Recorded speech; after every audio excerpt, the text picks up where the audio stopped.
Esther 3, 1 through 15. Devotional focus verse.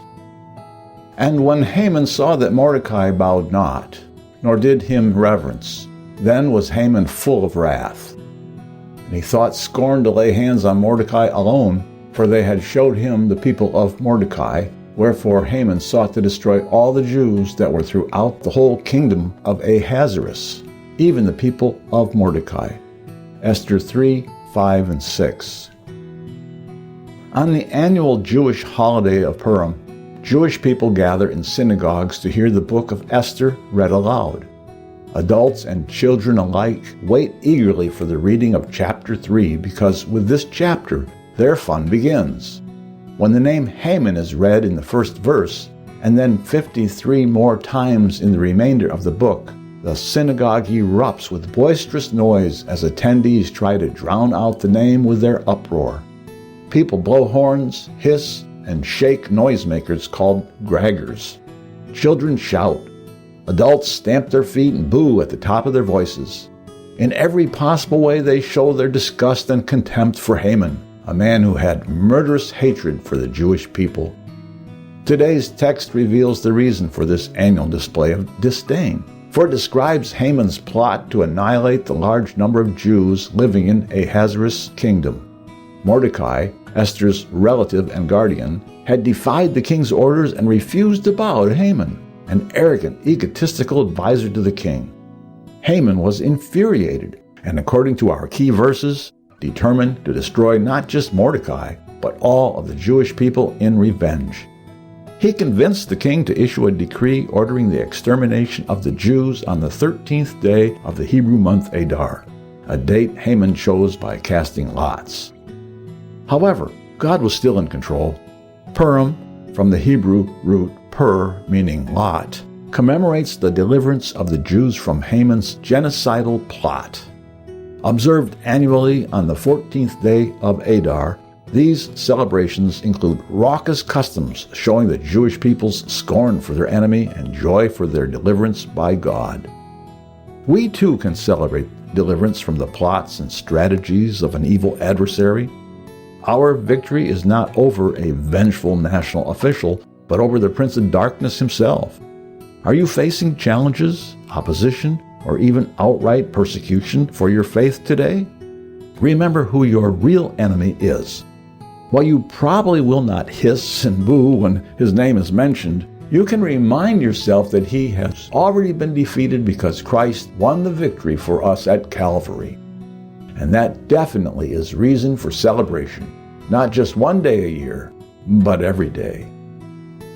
Background information. Chapter 3 introduces Haman, who became the arch-enemy of Mordecai and the Jewish nation, and describes his plot against the Jews. Bible scholars suggest that when Mordecai bowed not down to Haman, nor did him reverence, see verse 2, his refusal likely was not based on unwillingness to give due civil respect, but because divine honor or worship was inferred. Bowing may have represented the kind of obeisance paid to Persian deities, which even pagan Greeks refused to do. Based on his loyalty to Jehovah, Mordecai would not participate in any form of idolatry.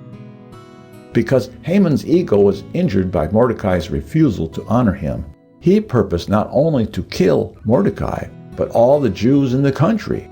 When Haman offered to pay 10,000 talents of silver into the king's treasury if the decree of extermination were written, the king acquiesced.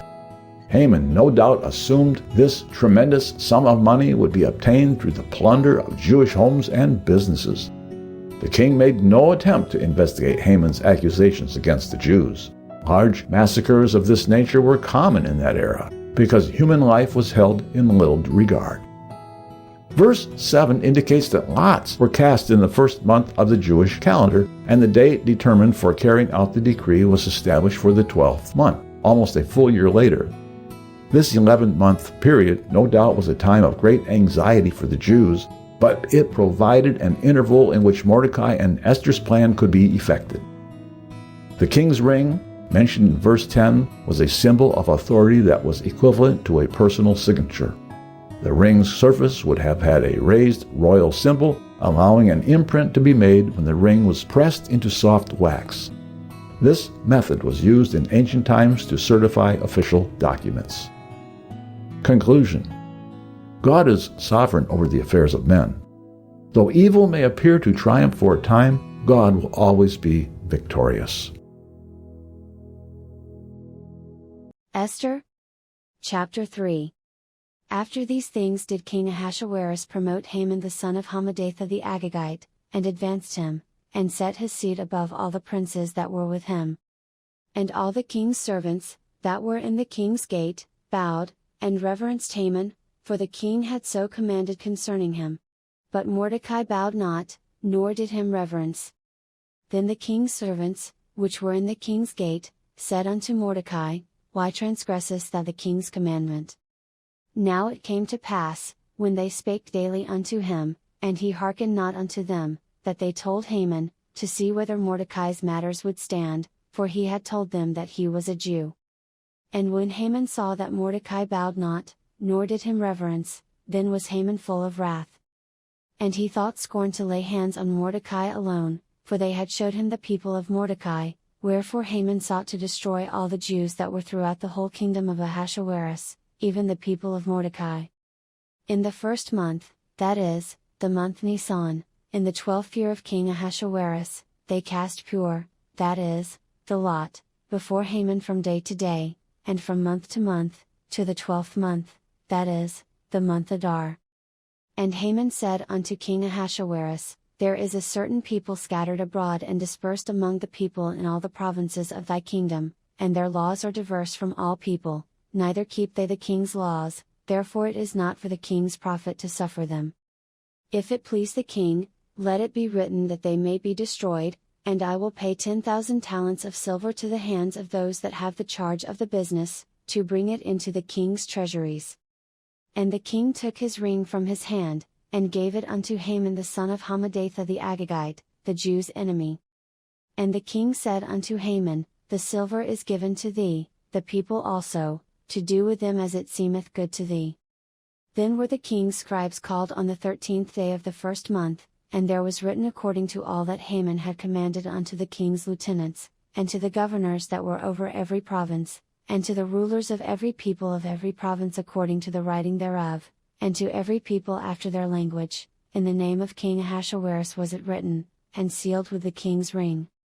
And the letters were sent by post into all the king's provinces, to destroy, to kill, and to cause to perish, all Jews, both young and old, little children and women, in one day, even upon the 13th day of the 12th month, which is the month Adar, and to take the spoil of them for a prey.